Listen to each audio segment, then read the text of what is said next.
Halo dan selamat datang di pertemuan ketiga dari materi estetika kita. Hari ini kita bakal bahas materi tentang medieval to Renaissance. Nah, itu adalah inti utama dari bahasan kita kali ini.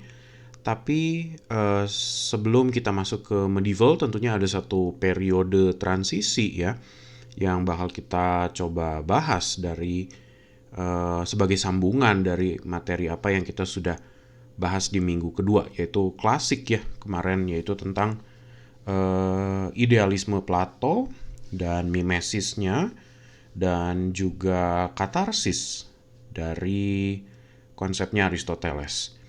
Nah, tentunya ada di dalam rentang waktu antara klasik sampai ke Romawi itu masih ada beberapa orang lagi, tapi kita mencoba untuk memilah teori yang bisa dianggap teori-teori besar ya. Jadi kalau kita ambil semuanya juga akan kelihatannya terlalu memusingkan nanti karena bedanya hanya sedikit-sedikit. Tapi oke, sekarang kita mulai masuk ke periode transisi dulu, yaitu estetika yang ada di zaman Kekaisaran Romawi. Oke, nah ini adalah materi transisi, jadi lagi-lagi uh, tidak diwajibkan, tidak diharuskan, cuman memang bagus untuk kalian tahu karena bisa menjadi sebuah konteks tambahan, dan kita juga jadi tahu apa yang membuat teori-teori yang nantinya um, punya kelanjutan ya, atau versi-versi yang lebih mutakhirnya di zaman-zaman yang lebih modern, kita jadi tahu asalnya dari mana. Nah, di periode Romawi, kalau kalian ingat dari mata kuliah Western Art Review misalnya, kegunaan dari kesenian mereka di era Romawi adalah pada umumnya digunakan untuk keperluan politis sebetulnya. Nah, keperluan politis ini bisa muncul dari entah cara si politisi itu untuk memikat rakyatnya, atau bisa juga dengan menceritakan sesuatu, sebuah ide yang kelihatannya mulia, kelihatannya hebat gitu ya. Sebuah, bisa dibilang sebuah konsep atau sebuah gagasan yang luar biasa epic, dia menjadi sublim gitu. Nah, Cicero dan Cassius Longinus ini sebetulnya memang bisa dibilang lumayan berkaitan erat konsep decorum dan sublim ini. Dan sublim yang kalian lihat di sini nanti akan berevolusi beberapa kali di beberapa minggu ke depan ya. Dan kalian akan bisa lihat ada sedikit, bukan sedikit aja sebetulnya, ada perubahan-perubahan yang lumayan besar nanti di pemahaman akan sesuatu yang sublim. Tapi pada dasarnya pemahaman akan sublim ini lumayan berdasar pada sesuatu yang sebetulnya pada aras atau pada aksis yang sebetulnya sama. Oke. Kita akan coba bahas dulu, kita masuk dulu ke Cicero ya. Oke. Nah, Cicero itu siapa? Cicero itu sebetulnya statesman atau seorang politisi di zaman Romawi. Dia menulis banyak sebetulnya karena dia seorang politisi atau senator kalau saya nggak salah. Dan dia itu menulis banyak hal di buku-buku dia tentang cara bagaimana berpolitik yang baik, mengeluarkan gagasan yang baik di forum ya tentunya. Karena kita tahu juga pemerintahan Romawi itu sebetulnya didasari pada bagaimana para senator dan para politisi itu yang berada di forum itu saling mencari kekuasaan. Jadi ya miriplah dengan anggota-anggota DPR atau DPRD atau MPR kita ya sebetulnya ya. Cuman memang karena dia di bawah naungan kaisar, maka kadang-kadang mereka mencoba untuk mencari celah di mana mereka bisa menaikkan karir mereka. Nah, maka dari itu semua ada sebuah celah yang mereka gunakan untuk keperluan seni, yaitu orasi. Nah, orasi itu apa? Buat kalian yang tidak tahu, orasi itu sebetulnya kegiatan menyampaikan retorika, pesan, gagasan di muka umum. Nah, ketika kalian mampu dan punya skill yang hebat atau skill yang bagus untuk menyampaikan itu semua di depan umum ya, kalian mampu memikat orang. Nah, itu. Jadi apa sih yang dibanggakan banget dari orang-orang Romawi? Kita perlu ingat bahwa orang-orang Romawi itu melihat dirinya sebagai pusat peradaban. Mereka dianggap modern pada zamannya karena mereka mampu membentengi diri, hidup dengan sistem air yang kalian tahu juga lewat aqueduct-nya dan segala macam itu, bisa mensejahterakan rakyatnya. Karena rakyatnya sejahtera, mereka merasa bahwa mereka berada di seperti di tengah kota besar ya, metropolitan seperti apa yang kita rasain gitu. Kalian tinggal di Bandung atau Jakarta. Dan lewat itu semua muncul rasa keteraturan, ya kan? Nah, orang Romawi itu sangat bangga dengan keteraturan ini dan mereka merasa bahwa mereka itu orang-orang beradab. Maka tidak aneh kalau kalian nonton film Gladiator misalnya, kalian mengikuti serian Rome yang ada di Netflix itu, mereka kebanyakan menyebut orang di luar dari kekaisaran Romawi itu dianggap sebagai barbarian, kata mereka, orang-orang barbar yang tidak punya budaya katanya. Ya, jadi itulah kenapa mereka bangga sekali dengan apa yang disebut peradaban tadi itu ya, dan keteraturan. Nah, Cicero di dalam bukunya itu memang ada dua ya. Ada satu buku yang De Officiis itu lebih ngomongin tentang pemerintahan. Cuman kalau seandainya kita ngomongin masalah dekorumnya sendiri itu banyak diomongin di On the Ideal Orator. Jadi bagaimana cara menjadi seorang orator yang ideal. Nah, idealnya di sini kita bukan ngomongin masalah idealisme Plato lagi ya. Kita ngomongin bagaimana caranya bisa memikat orang.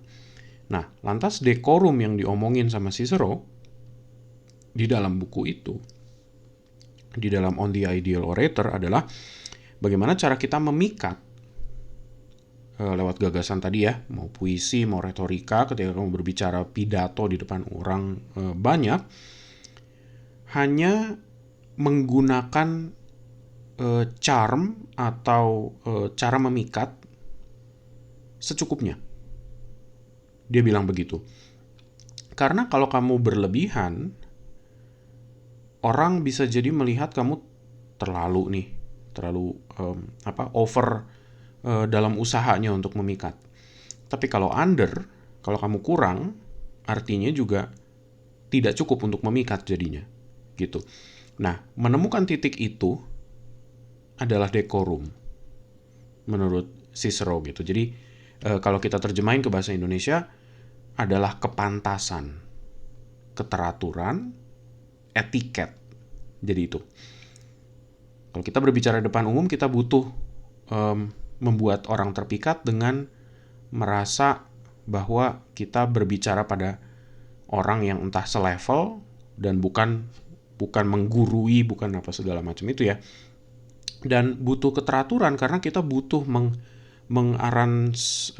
aransemenkan ide kita, mengarrange ide kita menjadi satu keteraturan yang sampai mudah diikuti. Karena gimana pun juga politisi zaman sekarang pun mengerti sekali gitu ya, ketika mereka mengeluarkan sebuah gagasan, kritik atau apapun, biasanya mereka akan memikirkan orang-orang di luar sana yang mungkin kualitas pendidikannya belum tentu setinggi kita atau kalian. Jadi belum tentu mereka bisa memahami konsep-konsep besar yang dimana hanya bisa diakses oleh orang-orang tertentu ya. Nah jadi ide itu butuh diatur sedemikian simple, tapi cukup menarik dan memikat sampai pada akhirnya mereka bisa mendapatkan dukungan. Nah, seperti itu. Nah, etiket ya tentunya etiket ya. Kalian tahu definisinya etiket itu apa ya. Jangan pakai kata kasar lah, jangan mengejek apa segala macam. Kecuali memang itu diperlukan untuk memikat.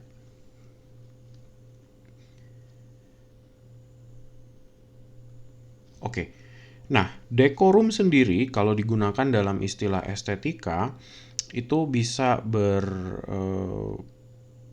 bermakna ganda. Jadi maksudnya ketika kita bicara di antara orang-orang yang level strata sosialnya atau level sosialnya, kekayaannya atau misalnya backgroundnya sama, dekorum bisa menjadi sesuatu yang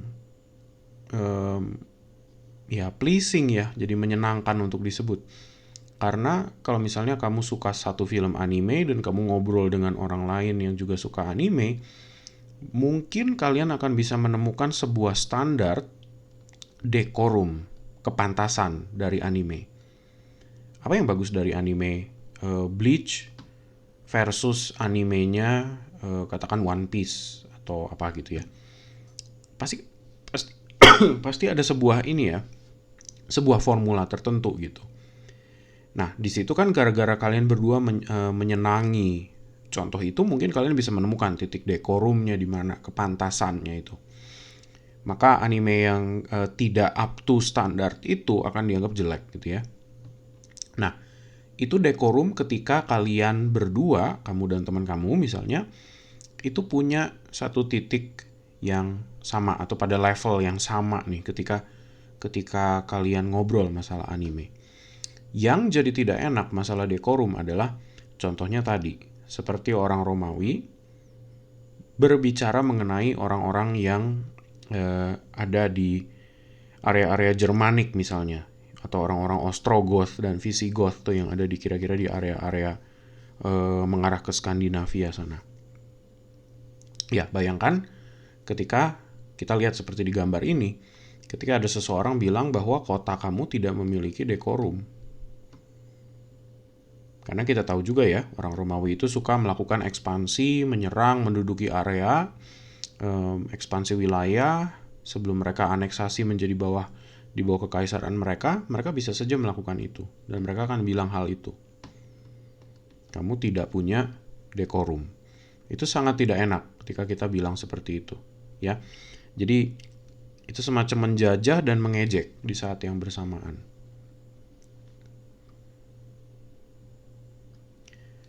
Oke, tapi gara-gara dari itu, kita juga jadi mengerti bahwa dekorum adalah masalah keteraturan. Dan masalah, gara-gara keteraturan itu, maka akan ada sebuah kenikmatan visual dalam tanda petik. Jadi kalau misalkan kita perbandingkan langsung dua gambar yang kita bisa lihat di layar ini, antara gambar pemukiman kumuh yang ada di kiri atas dengan shopping mall yang ada di kanan bawah. Mungkin kita dari strata ekonomi yang mungkin lebih mampu, ketika kita melihat ini, ya mungkin kita akan memilih shopping mall. Karena kita merasa entah jijik atau merasa apa gitu ya dengan tempat kumuh. Bukan berarti kita harus mematikan perasaan simpati kita. Cuman manusia siapapun sebetulnya ketika mereka tidak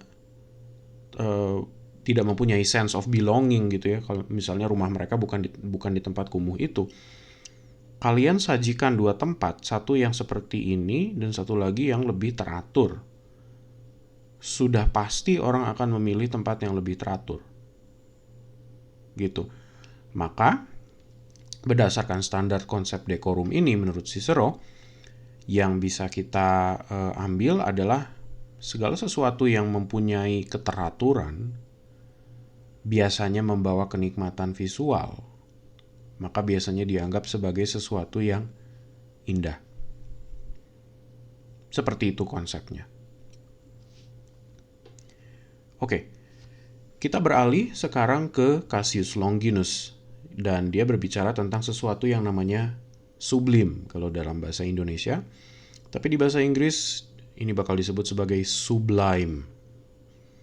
Nah, ada permasalahan keindahan dan ada permasalahan sublim. Nah, Longinus membagi keindahan dan sublim. Ini juga satu trah yang nanti kalian bisa lihat juga akan terpecah sedemikian rupa ya sampai ke belakang. Nah, dia menyebutkan keindahan itu permasalahan proporsi, simetri, keindahan seni klasik, terus teknis dari pembuatan. Nah, kalau kita mengingat lagi ke belakang, ini adalah semua ide-ide yang sebetulnya diwakili oleh Pythagoras misalnya. Terus Plato dengan mimesisnya misalnya, ya. Jadi segala macam seni yang bisa dinikmati secara rasional. Proporsi badan, hasil pahatan, hasil amplasan dari patung, bentuk badan yang diciptakan, seberapa mampu menguasai bidang sebuah fresko misalnya. Nah, itu adalah sesuatu yang dianggap keindahan oleh Longinus. Tapi sublim menurut Longinus adalah sesuatu yang menyebabkan rasa ekstase menurut dia, atau rasa transenden, rasa takjub, bukan karena sebuah bujukan, bukan karena orasi tadi. Jadi si audiens itu harus larut sendiri dalam apa yang mereka lihat. Misalkan sebuah lukisan abstrak itu masuk pada keindahan kalau berdasarkan konsep keindahannya Longinus. Tapi sesuatu yang sublim adalah gambaran alam, misalkan matahari terbenam gitu ya. Itu menjadi sublim karena dia menyebabkan rasa transcendent. Kalau kita melihat matahari terbenam itu kan kita bisa memikirkan hal-hal yang kebesaran Tuhan lah, keindahan alam lah, yang mana kuasa itu tidak bisa kita kontrol, ya kan? Jadi itu membuat kita takjub, dan sedikit orang yang bisa menolak rasa itu. Nah, maka kenapa di poin kedua di sublim bisa disebut efeknya pada pemirsa tidak bisa dihindari. Ya. Nah, itu adalah contoh kalau kita menggunakan karya visual. Tapi Longinus itu sebetulnya dia berbicara mengenai sublim lewat perkara literatur. Nah, jadi estetika itu bukan hanya pembicaraan visual ya. Bisa juga masalah literatur atau karya tulis. Nah, dia berbicara tentang keindahan kalau karya tulis adalah masalah ukuran stansanya, apakah dia berpantun, apakah bunyi ucapannya ada pengulangan. Kalau di sublim itu lebih ke permasalahan bagaimana sebuah cerita misalnya ya. Sebuah cerita epik itu ya mungkin agak mirip dengan apa yang Aristoteles sebut masalah tragedi ya. Jadi cerita epik itu mampu membuat kita merasa sublim karena cerita sebegitu besar, karakternya sebegitu banyak, ide yang kita perlu sambung-sambungkan di dalam kepala kita menjadi satu potongan puzzle besar, itu membuat kita merasa seperti kita menciptakan sebuah dunia sendiri gitu ya di dalam kepala kita. Jadi sama seperti kalian nonton Lord of the Rings atau kalian nonton Witcher, itu kan di samping-samping cerita utamanya itu kan banyak lore ya disebutnya ya. Ada dunia elfnya yang seperti apa kingdomnya, ada dunia dwarf yang seperti apa kingdomnya, dan kebudayaannya seperti apa. Itu menjadi sublim, itu semua tuh menjadi besar gitu. Nah, pada pengertian dasarnya menurut Longinus sublim adalah itu. Ya, kalau kalian masih belum dapat juga idenya, kira-kira buat kalian yang mungkin entah Muslim atau entah Kristen ya, tentunya kalau kita kembali lagi ke kitab suci, itu adalah sebuah pengalaman yang juga menjadi sublim gitu. Karena yang diceritakan sebegitu besar, digambarkan itu skalanya juga bukan hanya ngomongin dunia ya, tapi juga ngomongin masalah surga, ngomongin masalah alam yang nanti gitu. Nah itu semua menjadi sublim, cakupannya itu menjadi sublim.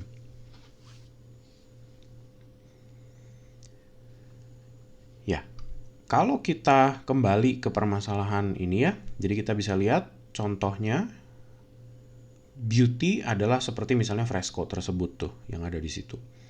Tapi sesuatu yang sublim, kalau menurut Longinus, itu bisa muncul dari sebuah cerita. Nah, contohnya adalah sebuah propaganda nih. Propaganda yang dipakai oleh Julius Caesar di dalam relief itu, di mana dia menceritakan ke kemampuan dia untuk menaklukkan, kemampuan dia untuk disenangi oleh rakyatnya, figur yang heroik gitu. Nah, itu udah menciptakan satu efek sublim gitu. Yang mana kita melihat figur si orang Julius Caesar itu jadi seperti seolah-olah lebih besar daripada kenyataannya. Gitu ya. Jadi aura figur seseorang itu juga bisa menjadi sublim. Ketika kamu melihatnya kayak mendapat impresi yang ini orang karismatik sekali ya gitu. Itu bisa menjadi sublim gitu. Saya rasa itu. Jadi dia menjadi lebih besar dari dirinya sendiri. Kalau kita menggunakan contoh yang lebih baru, mungkin ini supaya lebih mudah untuk dipahami ya. Misalnya kita melihat tokoh personel band BTS dan apa yang mereka wakilkan di muka umum. Saya aware juga bahwa mereka muncul misalnya di konferensi PBB lagi itu dan dia menyampaikan sesuatu gitu ya. Itu sudah menjadi sebuah stance sudut pandang politik yang representatif akan sebuah ide ya. Jadinya dan fansnya mungkin akan melihat BTS itu menjadi sesuatu yang ide yang mereka representasikan itu menjadi sublim gitu karena ya kita bisa lihat ya seberapa banyak army pengikut-pengikut mereka itu yang dalam tanda petik terbius gitu mengikuti itu. Terlepas dari kamu sadar apakah itu mengandung sublim apa tidak, apakah kamu mau melucuti itu semua dan melihat secara kritis atau tidak gitu. Nah, itu semua adalah permasalahan bagaimana sebuah ide, representasi ide menjadi sublim. Seperti itulah kira-kira. Oke, ini akan kita bahas di kelas nanti, jadi saya tidak akan bahas di sini. Ya, juga nanti ada video activity, kita bisa coba cari ya. Belum tentu videonya ini, tapi kalau seandainya ada nanti kita bahas. Oke, kita mencoba masuk ke Dark Age atau Medieval Aesthetic di sini. Tentunya dari karya-karya, saya rasa secara visual kalian sudah kenal bentuk-bentuk karya dari abad pertengahan ya. Dan kebanyakan dia bisa jadi Islam, bisa jadi Kristen. Kalau dari sisi Islam mungkin kalian sudah melihat dari Eastern Art Review. Tapi di Western kita kebanyakan akan membahas estetika dari sisi kekristenan. Maka kebanyakan yang akan kita bahas juga ya estetika dari sisi barat ya tentunya. Nah, estetika medieval itu tidak bisa dipungkiri, dia adalah percampuran dari gaya visual Islam. Jadi maksudnya ada estetika Islam di situ, terus ada Koptik, gaya lukisan Koptik, dan beberapa seperti kayak di Inggris gitu misalnya ya, di atas sana karena mereka sudah ada percampuran dari orang-orang Denmark yang sempat naik ke atas dan mereka settling di sana jadi orang-orang Celtic misalnya ya. maka pengaruhnya juga muncul seperti itu. Maka jangan aneh ketika kalau misalnya kita melihat muncullah barang-barang seperti ini. Itu secara visual. Tapi karena coraknya yang memang sifatnya Kristen, maka banyak pemikiran-pemikiran klasik. Dan ketika saya sebut klasik artinya Yunani ya. Plato misalnya, pemikiran Plato itu banyak yang diserap oleh pemikir-pemikir skolastik di zaman ini. Maka apabila Plato berpikir tentang misalnya seperti idealisme nanti, ya, yang dulu, maka itu nanti akan diadaptasi menjadi figurnya bukan lagi pada dewa-dewi Olympus, tapi variabelnya berubah menjadi figur Yesus Kristus gitu ya. Nah, hal kedua yang kita perlu ingat di sini juga adalah ada mistisisme Katolik yang dominan di abad pertengahan. Jadi kita berbicara tentang bagaimana orang-orang mendapat penglihatan akan figur boleh Tuhan, boleh Bunda Maria, boleh malaikat, boleh orang suci, boleh siapapun itu. Dan interpretasi dari penglihatan itu. Jadi kita ngomongin masalah, ya kita bisa bilang apakah orang ini berhalusinasi atau apa ya, kita juga tidak tahu. Tapi ada sebuah obsesi akan penerjemahan simbol dan merasakan kehadiran tersebut melalui penglihatan itu. Ya, nah itulah kira-kira mistisisme. Nah, mistisisme itu apa? Mistisisme itu bukan soal pencarian pengalaman transendental. Jadi maksudnya transendental itu seperti kalau misalnya di Buddhisme ya, kalau para rahib itu bermeditasi lama dan mereka bisa tiba-tiba mengalami pengalaman entah dia terangkat atau tercerahkan atau dia lepas dari tubuhnya. Di sini lebih ke permasalahan mencari tanda ya jadinya, dan arti tersembunyi dan kemungkinan perumpamaan itu. Nah, biasanya ada lumayan banyak cara gitu ya pada era-era itu. Jadi cara memecut diri misalnya itu juga bisa, berpuasa dalam durasi yang panjang misalnya pada zaman-zaman itu, atau melakukan aksi-aksi apalah yang mereka anggap di approve oleh orang-orang suci dan Tuhan misalnya. Ya, mereka akan mencoba untuk mencari pengalaman-pengalaman seperti itu. Ya. Nah, mistik itu kan sesuatu yang tidak kelihatan ya. Jadi memang untuk mencari pengalaman tersebut biasanya mereka harus melakukan sesuatu. Nah, bentuk pengalaman mistik itu mungkin seperti begini nih. Ada di gambar yang sebelah kiri seseorang yang seorang rahib, mungkin kalau kita lihat di situ seperti rahib dari Ordo Jesuit ya, kalau dari Katolik. Mungkin dia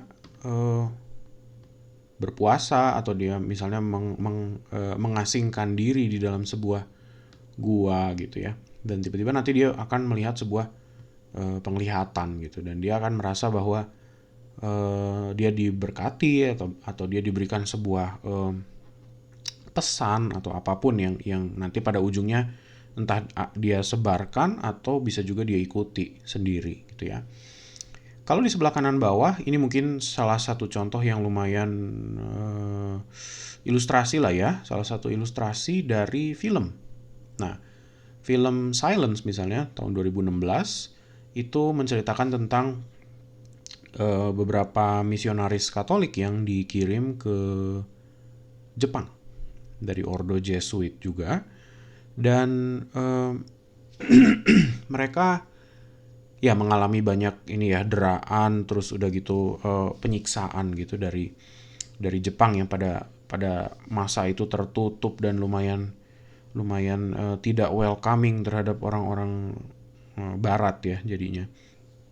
Nah, di tengah kesulitan itu semua, salah satu rahib dia sempat melihat bayangan Yesus gitu. Jadi muka dia yang seharusnya tampil sebagai refleksi dari permukaan air itu malah tampil muka Tuhan gitu. Jadi ya itulah mungkin sebuah ilustrasi bentuk pengalaman mistik lah ya kira-kira. Tapi tidak hanya habis di situ. Bisa juga penampakan-penampakan orang suci atau Bunda Maria sendiri ya. Ya, saya yakin kalian yang Katolik punya banyak referensi-referensi seperti ini. Tapi kira-kira di sepanjang tahun itu lumayan banyak ya. Mulai dari kira-kira tahun berapa itu? Yang terdokumentasi 1531 ya, yang paling lama. Dan itu terus berulang sepanjang itu sampai ke abad ke-19 sampai abad ke-20 bahkan masih. Nah, sampai sekarang saya tidak terlalu up to date dengan itu ya, karena ya saya juga nggak tahu ada di mana lagi penampakan-penampakan itu. Dan biasanya setelah penampakan itu terjadi maka dibangun ya. Biasanya kalau di Katolik tuh ada Gua Maria itu, Marian Grotto kalau di bahasa Inggris disebutnya seperti itu. Ada tendensi seperti begini ya jadinya. Yang lain, pengalaman mistik yang lain adalah stigmata. Jadi kalau kalian di sini ada video di bawah kalau mau ditonton. Ini trailer ke salah satu film yang namanya Stigmata. Ya, orang-orang tertentu kadang-kadang ada mendapat sebuah apa ya, gift atau ya ke sebuah berkat mungkin ya, mereka menganggapnya sebuah berkat gitu. Nangis darah atau tangannya juga bolong seperti dipaku. Kadang-kadang ada yang dari dahinya juga ikut berdarah gitu ya karena dipasangkan mahkota duri. Bahkan ada orang tertentu di perutnya di area lambung itu juga tersodet gitu katanya. Jadi ya stigmata adalah itu, tanda-tanda seperti itu kira-kira.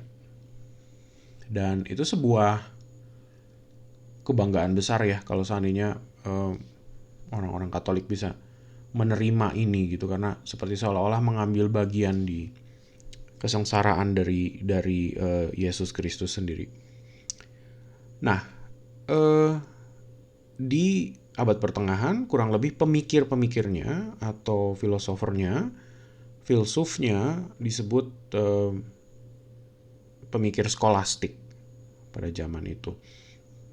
Jadi skolastik itu kalau diartikan ya sebetulnya artinya kaum cendekia pengajar dan pemikir di saat yang bersamaan. Nah, di abad pertengahan ini didominasi oleh pemikir skolastik dasarnya. Dan mereka yang biasanya melakukan adaptasi dari pemikiran-pemikiran Yunani menuju ke pemikiran-pemikiran Kristen. Nah,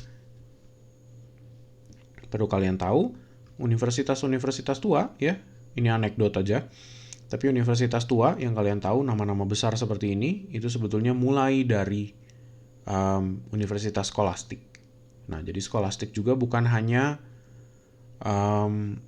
memikirkan filsafat, tapi juga dia pengajaran dan kepentingan ilmu. Jadi ilmu tidak ditinggalkan, walaupun kegunaannya biasanya digiring untuk kegunaan agama pada ujungnya.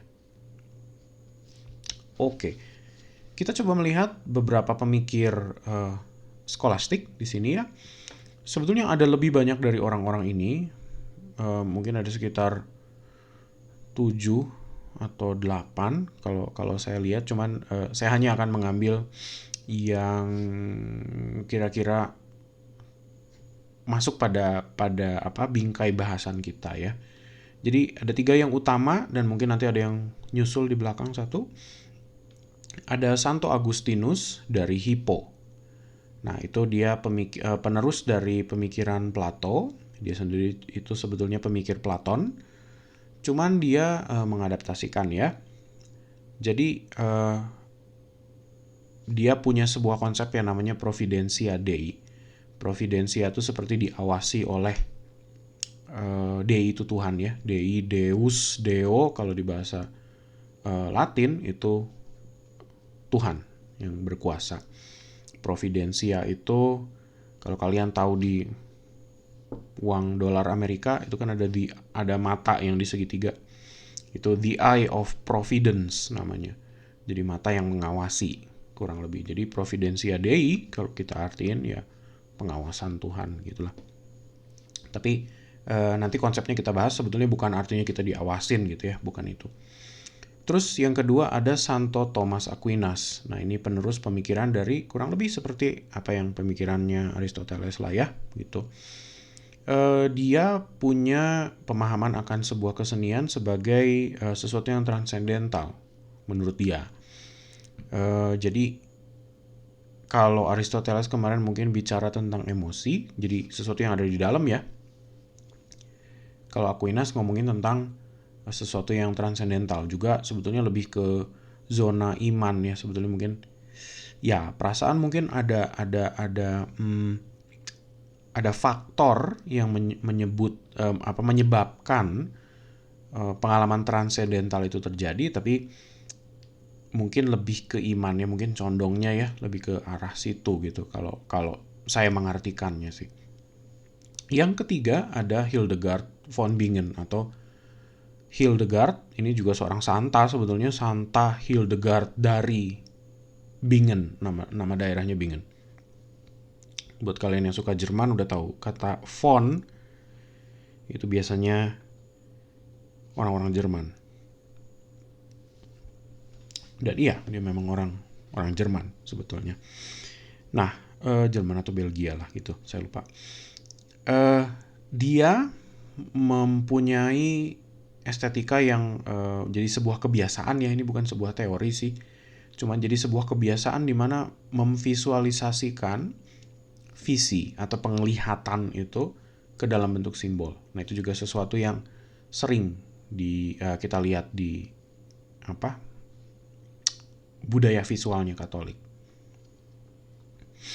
Oke, saya nggak akan bahas di sini sepanjang-panjang ini karena teksnya lumayan banyak. Tapi anyway, Santo Agustinus itu dengan konsep Providentia Dei-nya itu, dia merasa bahwa sesuatu itu bisa dipahami jika kalian melihatnya sebagai sebuah satu kesatuan. Nah, jadi dari dua quote yang saya taruh di situ, nomor 1 dan nomor 2 ya, di situ juga saya sebut dari mana datangnya quote itu, dan memang bukunya ada. Dia menyebutkan bahwa kalau kalian mau mengerti sesuatu atau kalian mau melihat sesuatu sebagai indah, kalian harus melihatnya sebagai satu kesatuan. Nah, apa yang dimaksud sama itu? Kalau secara praktis, misalkan kalian melihat sebuah karya kaca patri misalnya ya, kaca patri di gereja, atau sebuah mungkin yang lebih umum lukisan Renaissance mungkin ya, yang ada di fresko misalkan seperti di Sistine Chapel gitu, yang ada di Roma, di Vatikan, itu kan besar ya, jadi satu hal yang gede gitu. Dan dia bilang kita tidak bisa menikmati hanya melihat figur yang ada di kiri misalkan gitu. Jadi kita memang harus menikmatinya sebagai satu keseluruhan. Mungkin Santo Agustinus di sini tidak mau menggarisbawahi adanya rasa sublim itu mungkin ya. Tapi buat dia itu adalah satu proporsi, ada sesuatu yang membuat orang menjadi terasa bisa menikmati keindahan itu gitu loh, ketika kita melihatnya sebagai satu keseluruhan. Nah, itu hanya apa yang dianggap indah dan tidak. Nah, di mana dia meneruskan pemikiran Plato? Lewat Providentia Dei itu, dia merasa bahwa kalau seandainya kita mengerti, nah ini agak-agak mirip sama idenya idealisme ya sebetulnya ya. Jadi kalau Plato, idealisme itu terhubungnya ke dewa dan dewi Olympus. Kalau di sini Santo Agustinus berpikir tentang sesuatu yang diciptakan oleh Tuhan yang maha kuasa, itu punya jangkauan yang juga sangat besar gitu. Jadi misalkan Tuhan itu menciptakan satu alam dunia kita nih, bumi misalkan, itu kan mengandung berbagai macam hal ya. Jadi kalau kita ngomongin dari rantai konsumsinya binatang misalkan gitu, itu aja udah sebuah sistem yang luar biasa eh, pelik gitu dan rumit untuk kita pelajarin. Kerumitannya itu yang membuat kita takluk gitu kan jadinya ya, pada seberapa besarnya ini, dan kalau kita melihatnya sebagai satu kesatuan, ya mungkin kita akan mencapai ide sublim tadi itu ya, yang Longinus sebut. Cuman dia lebih berpusat pada satu kesatuannya itu, dan dia merasa apabila kita mampu memahami keindahan itu sebagai satu kesatuan tadi, kita mampu semacam mengukur atau mengapresiasi gitu sistem grand design dari Tuhan, apa yang udah diciptakan oleh Tuhan. Mau bicara tentang nasib misalnya, bagaimana sudah digariskan dari bagaimana kamu kecil sampai nanti tua, apa yang terjadi pada kamu, siapa yang melakukannya, terjadi lewat apa keputusan-keputusan itu terjadi, pengalaman hidup kamu diberikan oleh siapa, kamu dibawa kemana, keberuntungan seperti apa, mendapat apa, tertimpa musibah apa gitu misalnya. Nah itu kan mulai kerasa ya, jadi sebuah grand design yang besar itu bisa dimengerti kita apabila kita diizinkan oleh Tuhan untuk mengerti. Jadi Providentia Dei itu maksudnya di situ gitu ya. Ketika kita mampu untuk memahami sesuatu yang besar itu karena diizinkan gitu. Seperti kalian diizinkan untuk mengerti oleh Tuhan tentunya. Jadi kata kuncinya adalah di situ rancangan akbar ya sebetulnya ya. Sebuah rancangan akbar oleh Tuhan yang dimengerti manusia gitu kurang lebih. Jadi kan Plato juga kalau dia melihat idealisme itu, kita memahami sebuah ide yang diturunkan oleh entah memahami atau mencari sebuah ide yang diturunkan oleh dewa dan dewi.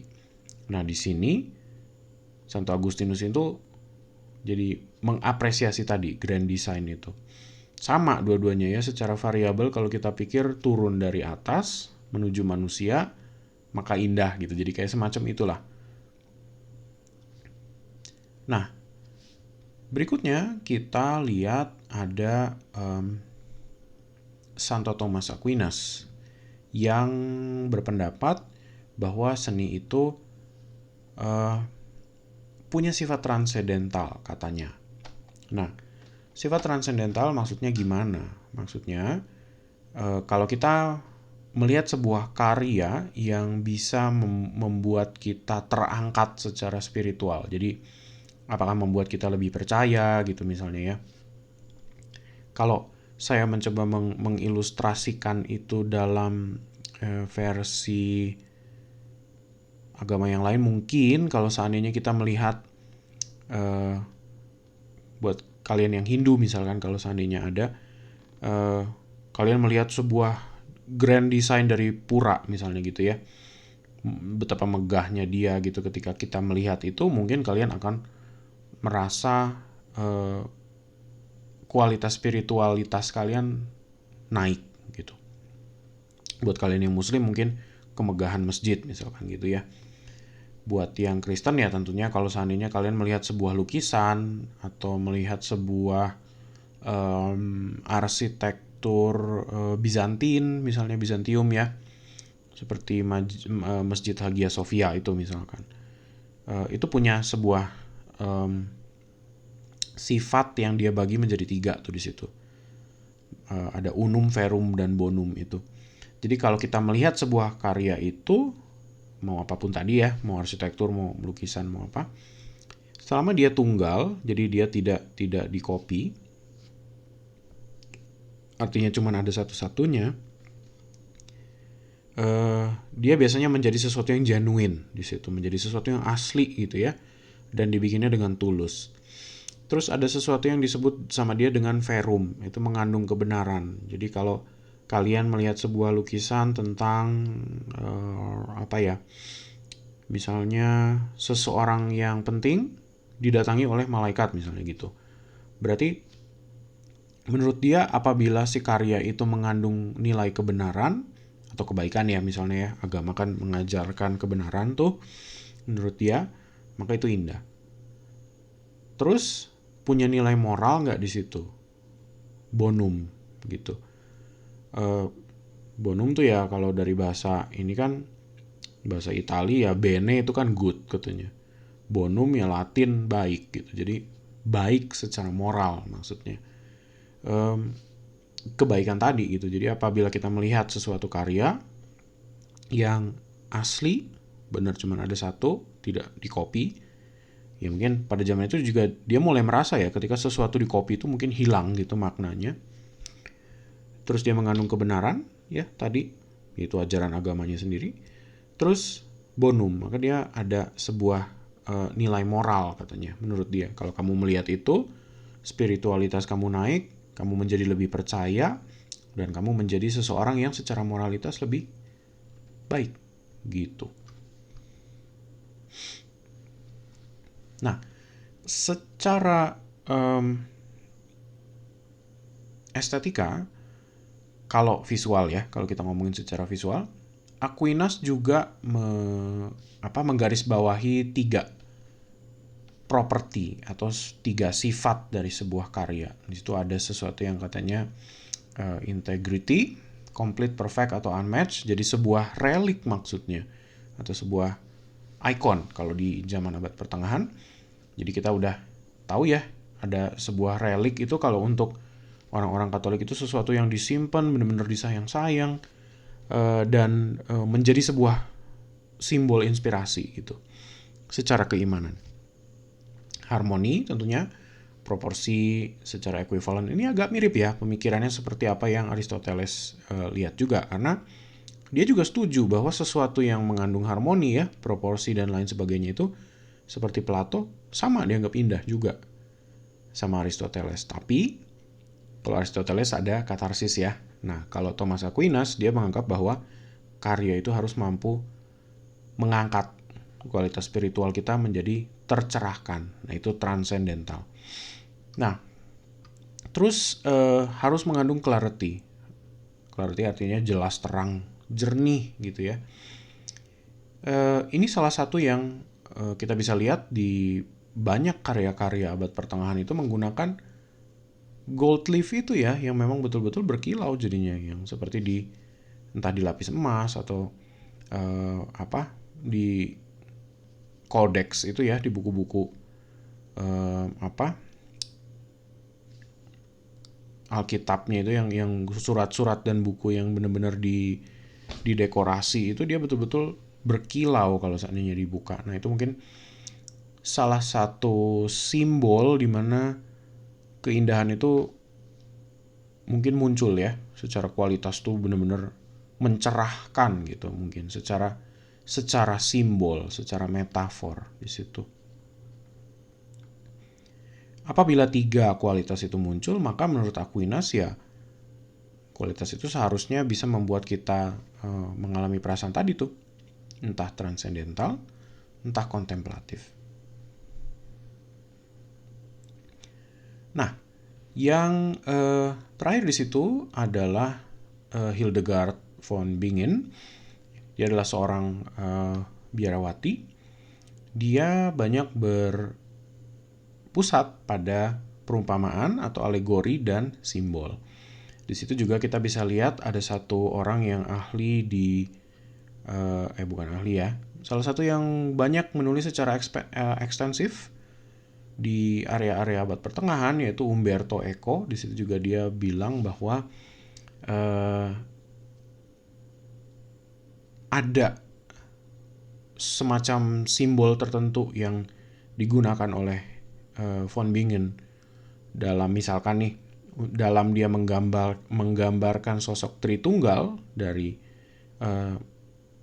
di Kristen itu, kalau figur Tuhan kan ada terbagi menjadi 3 elemen ya, tapi tetap satu, dan itu dipecah menjadi presence-nya. Kalau manusia itu kan punya pikiran, punya hati, dan punya raga gitu ya. Jadi kira-kira elemen itu dipecah menjadi 3. Nah, von Bingen itu menggambarkan dari 3 hal itu menjadi satu cahaya yang kuat, yang manusia itu berwarna ungu terang, dan api itu yang untuk roh ya, kalau saya nggak salah gitu deh. Jadi memang caranya seperti itu dalam penyajiannya. Jadi kalau kita bahas lebih lanjut tentang karyanya von Bingen, jadi salah satunya adalah dia punya 2 buku kalau saya nggak salah. Yang pertama adalah Scivias ini. Nah, dia banyak menceritakan tentang peristiwa sebetulnya ya lewat Scivias itu, peristiwa penciptaan Adam dan Hawa di awal, dan menurut penglihatan dia apa yang terjadi di rentang waktu sampai pada kiamat atau kedatangan kedua. Nah, kira-kira ilustrasinya ya seperti begini nih gitu ya. Kita bisa melihat ada perubahan musim misalnya. Di situ juga banyak ditunjukkan ada kepala-kepala apa ya, semacam hewan atau makhluk atau apa itu, yang kira-kira entah memberikan berkat atau apa gitu. Dan sedangkan dia sendiri ada di pojok kiri bawah. Terus dia juga menggunakan banyak perumpamaan seperti misalnya yang kayak di tengah nih. Di situ ada yang di kiri atas kita bisa lihat ada sebuah simbolisme di mana katanya gereja akhir zaman itu nanti akan digerogoti oleh X, Y, Z dan apa segala macam lah gitu. Jadi ada elemen-elemennya lagi, dan itu semua adalah simbol-simbolnya kan di situ. Dan ketika nanti muncul seorang figur di kitab ya, di Alkitab itu nanti digambarkan seperti apa gitu sama dia. Nah, itu semua dituangkan oleh von Bingen itu lewat tadi penglihatan yang dia ambil. Jadi ada sebuah kebiasaan itu di budaya estetika dari Katolik. Dan sampai hari ini juga kalau seandainya kita melihat ada banyak simbolisme yang muncul gitu ya di budaya Katolik tuh. Waktu saya pernah ke Sagrada Familia misalnya di Barcelona, itu memang kita bisa lihat juga ada perumpamaan dari 4 itu ya. Jadi Markus, Lukas, Matius, dan Yohanes itu digambarkan dengan singa, terus udah gitu ada yang pelanduk yang bersayap gitu misalkan. Yang mana ya Markus kita bisa lihat ya di kiri atas itu sama dengan simbolnya kota Venice, Venesia di Italia. Terus ada lagi juga masalah kematian ya, masalah memento mori itu, masalah tengkorak dan dance macabre yang ditunjukin. Nah, itu semua adalah semacam simbolisme tadi. Menyusul ada satu orang yang menyebutkan sesuatu mengenai bagaimana cahaya digunakan di gereja. Jadi itu adalah sebuah kebiasaan ya kalau di tradisinya gereja Katolik itu, kehadiran cahaya itu dianggap sebagai kehadiran Tuhan secara simbol. Nah, orang ini namanya Dionysius dari Areopagit. Dan dia berpendapat bahwa cahaya sebagai keberadaan simbolis Tuhan di situ. Ya, jadi memang dia menyebutkan itu juga di dalam quote-nya.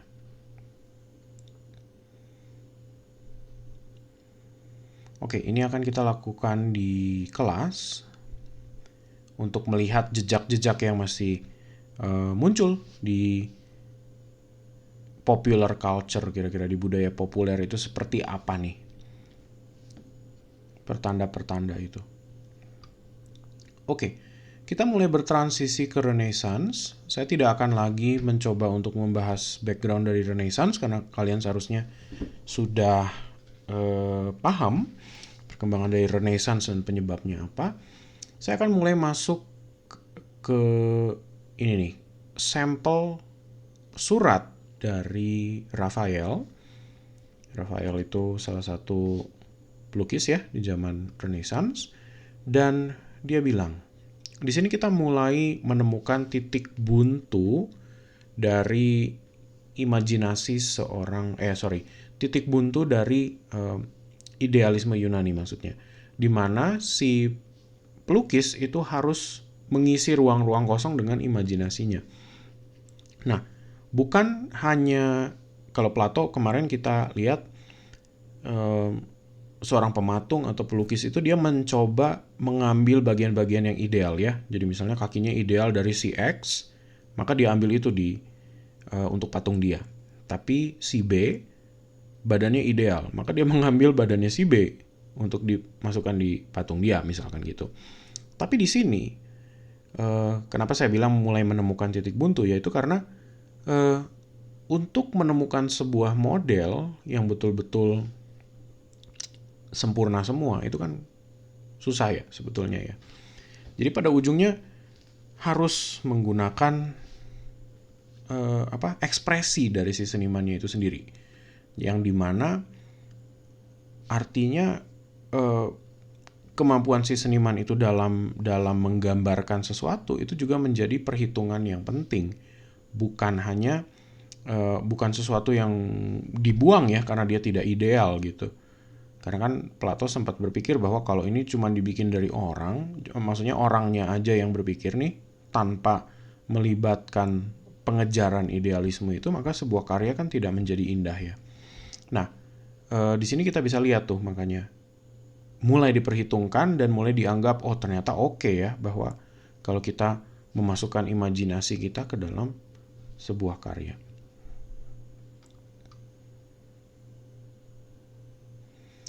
Oke, kita mulai muncul seseorang yang mencoba menggambarkan teori penggambaran perspektif di sini. Jadi tentunya saya yakin kalian udah pernah mengalami bagaimana caranya menggambar perspektif ya di drawing misalnya seperti itu. Nah, teori perspektif ini tentunya tidak muncul begitu saja, tidak dimunculkan oleh Leon Battista Alberti sendiri. Tapi sebelumnya sudah pernah dibahas oleh seseorang yang Ibnu Al-Haytham misalnya gitu ya. Dan itu pemikir Islam di zamannya. Dan dia sudah menemukan pemikiran mengenai konstruksi optik, terus sudah gitu menjelaskan prinsip-prinsip dari optik di situ, bagaimana kita bisa melihat sebuah gambaran yang ditangkap oleh penglihatan kita dan mata kita itu. Nah, dari situlah berkembang pemikiran teori perspektiva dari Leon Battista Alberti. Tujuan dari teori perspektif ini adalah bagaimana kita mencapai sebuah penggambaran bentuk fisik yang ada di kenyataan semirip mungkin dengan cara mata kita melihat apa yang langsung kita lihat gitu ya. Jadi kan melukis adalah menjiplak kenyataan ya. Kalau kita bisa definisikan begitu. Jadi apa yang kita jiplak itu kan harus semirip mungkin ya. Tidak bisa sembarangan tuh di situ. Kalau cara kita menyajikan perspektifnya aneh atau tidak tepat, kemungkinan besar gambar yang kita lihat juga tidak akan terlihat indah ya kan jadinya ya. Nah, maka dari itu Alberti berpikir bahwa harus ditemukan sebuah cara di mana penggambaran tersebut menjadi indah. Nah, yang dia lakukan adalah dia menggunakan misalkan nih thread grid yang ada di kiri bawah. Jadi ketika melihat sesuatu dan mencoba menggambarkan jiplakan itu, dia menggunakan grid, garis. Jadi semacam garis bantu ya di situ. Dan mau apapun yang digambarkan, sebuah ruang atau sebuah tokoh misalnya figur itu jadi lebih mudah untuk digambarkan gitu buat mereka yang melakukan secara praktis gambar itu. Jadi permasalahannya adalah bagaimana kita melihat sesuatu oleh mata kita, seperti gambar di kiri atas ya.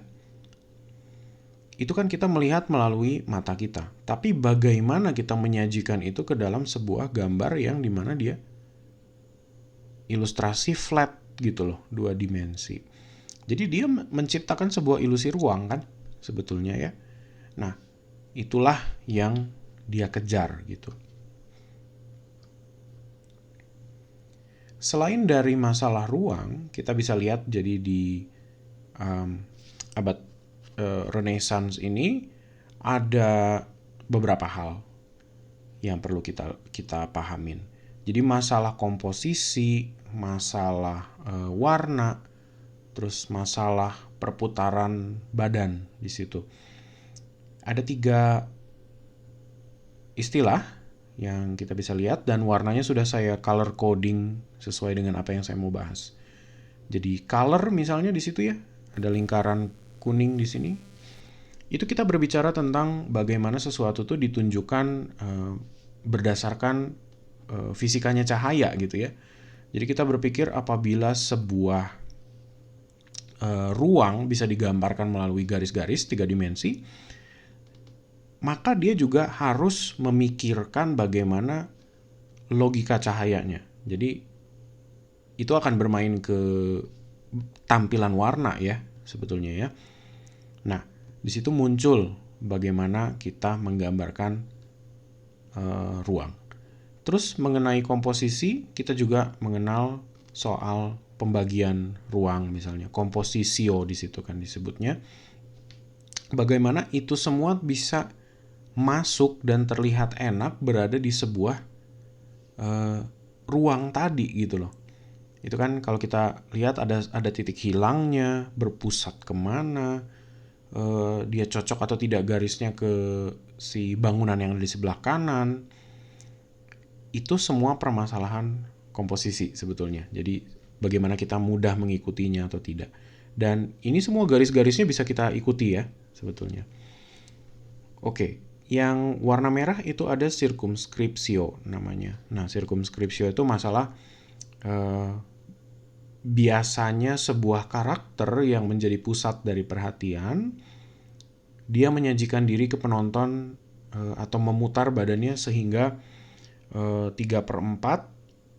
dari badannya atau sepenuhnya dia terbuka ke audiens.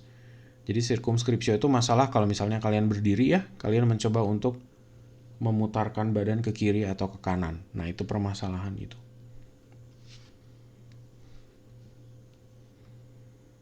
Oke. Nah, maka tidak aneh apa yang mencoba digambarkan oleh Alberti adalah permasalahan ini semua. Ya. Garis bantu dan bagaimana kita bisa melihat kualitas ruang, perspektif dengan ilusi 3 dimensi di dalam sebuah benda yang datar, flat. Gitu. Nah, berikutnya ada orang yang sebuah pemikir yang namanya Marsilio Ficino. Di sini dia meyakini bahwa sebuah keindahan itu muncul bukan pada bentuk itu sendiri. Jadi ini agak-agak mulai berpikir pada kualitas ke dalam ya. Kalau kayak tadi Alberti berarti dia ngomongin kualitas luar, di mana kita membutuhkan rasio untuk mengolah pengetahuan itu tadi dari lukisan itu. Nah, Ficino di sini dia lebih ngomongin barang-barang seperti melankolia katanya. Nah, yang saya maksud melankolia di sini memang sebuah keadaan melankolis memang. Nah, buat kalian yang nggak ngerti melankolis, mungkin saya bisa sebut kata sendu, sedih, terus apa ya? Kalau zaman sekarang mungkin kalian taunya baper gitu. Tapi ya bukan baper juga sih maksudnya. Melankolia itu sebuah keadaan emosi di mana kita antara menuju sedih tapi tidak sedih sepenuhnya. Tapi kita fokus, tapi kita masih fokus gitu ya. Nah, itu sebuah keadaan di mana mungkin sebuah keadaan trans gitu ya. Trans bukan TRANS, bukan transisi, tapi TRANCE, trans, di mana kita merasa ada di sebuah zona melankolis yang dimana kita jadi lebih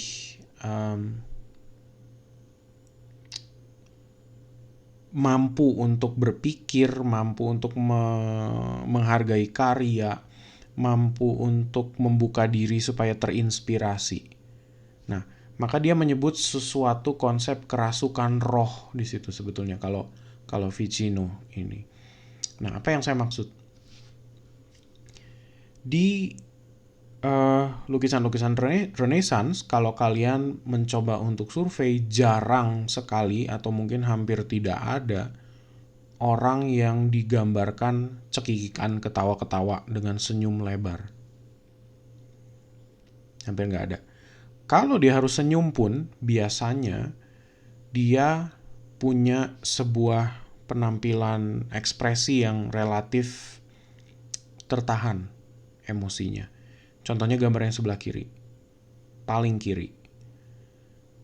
Ilustrasi Da Vinci itu seharusnya seorang figur perempuan yang tertawa secara ramah seharusnya mungkin ya. Kalau kita lihat, kita perhatikan ekspresinya. Tapi karena standar melankolia tadi, di mana sebuah lukisan itu ketika dilihat bisa menginspirasi kita dan membuat kita tetap bisa menjaga emosi kita supaya tidak terlalu sedih tidak terlalu senang gitu ya, jadi tidak hingar-bingar. Dia mencoba untuk mencapai state ascetic itu, jadi ada sebuah emosi yang ditahan untuk disiplin diri dan penghayatan katanya. Jadi hampir semua lukisan yang ada di abad Renaissance itu masalah penghayatan tadi sebetulnya. Jadi penahanan emosi itu adalah hal tersebut. Nah,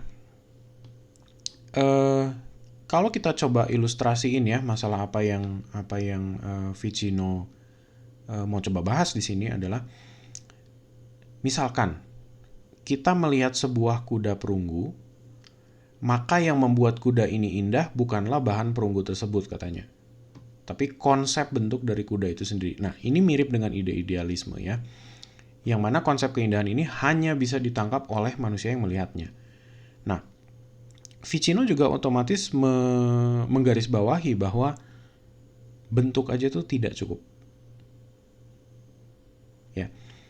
Dengan tadi dia menyebut melankolia itu aja sudah sebuah state emosi atau keadaan perasaan, yang dimana dia menitik beratkan melankolia sebagai sebuah kualitas internal yang ada di manusianya, kita yang melihat. Dan dia memang percaya bahwa lukisan itu akan menjadi lebih bermakna apabila mampu dirasakan oleh orang yang melihatnya. Jadi audience adalah sebuah agen aktif di situ. Kalau Plato dulu berpikir bahwa kalau kita melihat sebuah patung Zeus dan kualitas idealnya tercapai, kemungkinan besar roh Zeus hadir di dalam patung Zeus. Habis cerita. Maka bisa kita puja, bisa kita sembah-sembah di depan patung itu dan fungsinya tercapai. Kalau Ficino, enggak. Dia bilang, kalau kita melihat sesuatu, yang bagus adalah bagaimana kita memahami konsep dari kuda itu dan bagaimana kita bisa terinspirasi dari itu. Gitu. Jadi, dia mulai membuka jalan ke konsep yang disebut konsep primer dan sekunder. Ya. Primer artinya kulit luar tampak fisik, dan sekunder adalah kualitas yang mampu diberikan oleh satu karya, sebuah karya, atau sebuah benda, atau apapun, mau kembang, mau patung, mau lukisan, itu punya kualitas sekunder. Kita bahas lebih lanjut soal itu. Tapi Ficino, beberapa hal yang kita bisa garis bawahin adalah satu tadi, permasalahan melankolia, di mana melankolia itu adalah sebuah state atau keadaan perasaan yang memungkinkan orang untuk belajar lebih lanjut, katanya, masuk di zona itu ya, memahami sebuah karya, mengapresiasinya, dan membuat kita jadi lebih kreatif, katanya. Dia juga bisa bilang begitu. Terus yang kedua adalah permasalahan kualitas sekunder. Dia mulai menggarisbawahi bahwa sebuah karya itu yang penting adalah bagaimana kita bisa mendapatkan sebuah rasa dari karya itu. Nah, pemikiran seperti ini nanti akan berlanjut tuh memang pada gerakan-gerakan seperti ekspresivisme misalnya. Jadi dia mulai memperhitungkan sesuatu yang ya rasa sih sebetulnya ya jadinya. Kualitas internal. Nah, kalau tadi Ficino ngomongin masalah kualitas yang mampu memberikan rasa pada kita, di sini Galileo yang sebetulnya bukan seorang seniman ya, dia seorang scientist, kita bisa bilang dia seorang scientist. Galileo punya sebuah quote atau pemikiran mengenai konsep primer sekunder. Nah, inilah yang membuat seni di era Renaissance atau di abad-abad Renaissance itu jadi disadari bahwa dia punya sebuah kualitas yang bukan hanya terletak pada bentuk, tapi juga pada isi. Nah, apa itu primer sekunder? So, misalkan kalian melihat sebuah kembang, sebuah bunga yang cantik, ya.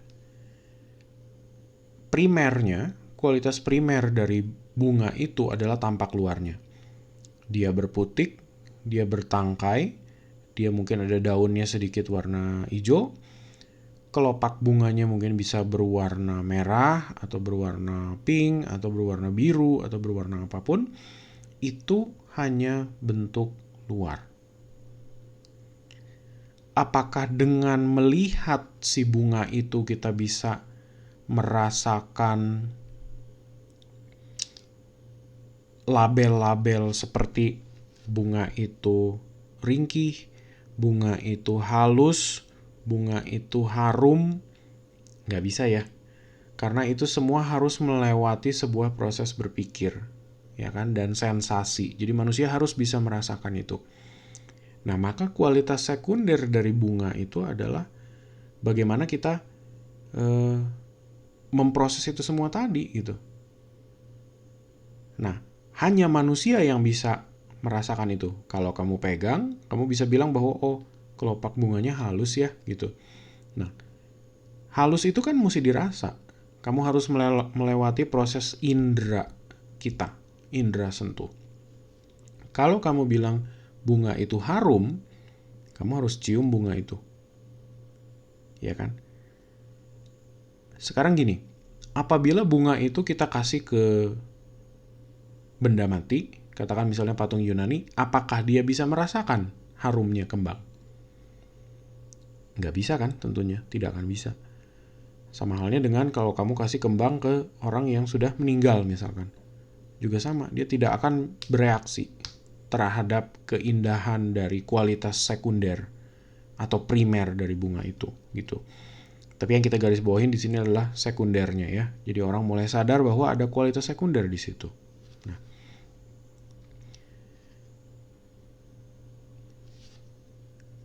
kualitas primer sekunder juga bisa jadi sesuatu yang punya makna di luar. Jadi misalkan kita melihat sebuah globe, kita melihat sebuah patung Yunani, kita melihat sebuah tengkorak misalnya, itu jadi punya sebuah impresi tertentu pada orang yang melihatnya ya. Misalkan sebuah buku itu misalnya kenangan misalnya, Atau sebuah globe, itu kita ngomongin masalah pengetahuan akan dunia, bisa. Nomor 3, misalkan kita melihat sebuah perhiasan atau patung-patung tertentu, kita bisa menganggap itu kebanggaan misalnya ya, bisa juga. Kita melihat tengkorak, kita mengingat kematian. Nah, itu juga mungkin. Jadi permasalahan primer sekunder itu juga mereka tidak hanya berhenti pada objektif, pada sesuatu yang objektif. Artinya benda, objek benda sebagai benda. Kalau kita melihat misalkan katakanlah apel gitu ya, ya apel itu bisa dijelaskan. Itu sebuah buah yang warnanya merah, bentuknya agak bulat, terus mungkin ada daunnya dikit gitu ya, satu di atasnya. Kita bisa mengamati semuanya dan bisa menjelaskan itu. Terus kualitas sekunder itu agak susah karena dia sifatnya subjektif. Jadi kalau misalkan kalian melihat sebuah lukisan yang ini lukisannya Bruegel tentang orang-orang yang ada di musim dingin, misalkan gitu. Pulang berburu dan mereka pulang ke kampungnya, misalkan gitu. Apakah dengan lukisannya itu sendiri kita bisa dapat rasa dingin, misalkan gitu ya? Enggak, kalau misalnya kita hanya melihat lukisannya secara fisik. Tapi ketika kita melihat dengan imajinasi atau pengalaman kita gitu, mungkin saja kita merasa dingin. Nah, yang paling penting adalah gini, lukisan itu hanya bisa dirasa dingin ketika yang melihat sebuah manusia atau seorang manusia. Sama halnya seperti kembang tadi. Lukisan kita tunjukin ke patung misalnya, ya dia tidak akan bisa merasa dingin. Nah, jadi maksudnya keindahan itu hanya bisa dilihat oleh beholder, siapapun yang melihat, yaitu manusia. Begitu. Nah, itu permasalahan primer sekunder tadi ya, dimana manusialah yang pada ujungnya menjadi titik utama di mana keindahan itu bisa dirasakan. Nah, mereka mulai menyadari kualitas subjektif ini. Gitu, kira-kira. Nah, materi kita sampai sini habis. Ada banyak teori-teori yang lumayan kompleks di pertemuan ini. Mudah-mudahan bisa dipahami. Kalau seandainya masih belum, ya bisa coba ditanyakan ya. Saya juga bisa paham kalau ini lumayan bisa dibilang jelimet lah gitu teori-teorinya dan konsep-konsepnya. Tapi ya kurang lebih seperti itu ya. Boleh coba diulang, ditonton kalau misalnya belum ngerti. Kalau ada yang butuh ditanyakan, ditanyakan. Oke. Saya akhirin rekaman ini sampai di sini. Kita ketemu di bahasan kita minggu depan.